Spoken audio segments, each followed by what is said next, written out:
Cage में तुम्पोमन में गुज़िश्ता 10 रोज़ से बिजली बंदिश के खिलाफ डी बलोच एम.एच शाहरा पर धरना दूसरे रोज़ भी जारी है।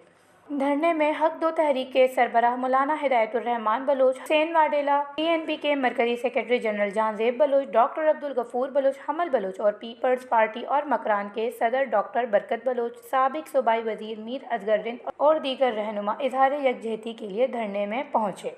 धरने में मंदोतुम के लोगों ने कसीर तादाद में शिरकत की, जिसमें डिप्टी कमिश्नर केज हुसैन बलोच की मज़ाकरात के लिए धरनागाह आमद।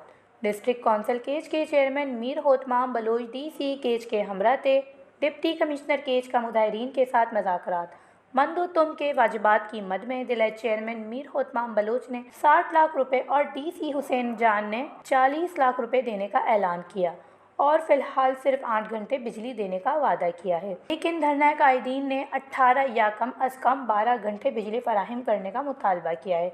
इसलिए आज दूसरे रोज़ भी डिप्टी कमिश्नर केज के साथ मज़ाकरात नाकाम हैं। तफसीलात के मुताबिक धरने के पहले रोज़ में ज़िला इंतज़ामिया के एहतजाजियों से मज़ाकरात नाकाम रहे, जबकि आज दूसरे रोज़ भी एहतजाजी धरना जारी है। वश न्यूज़, केज, बलूचिस्तान।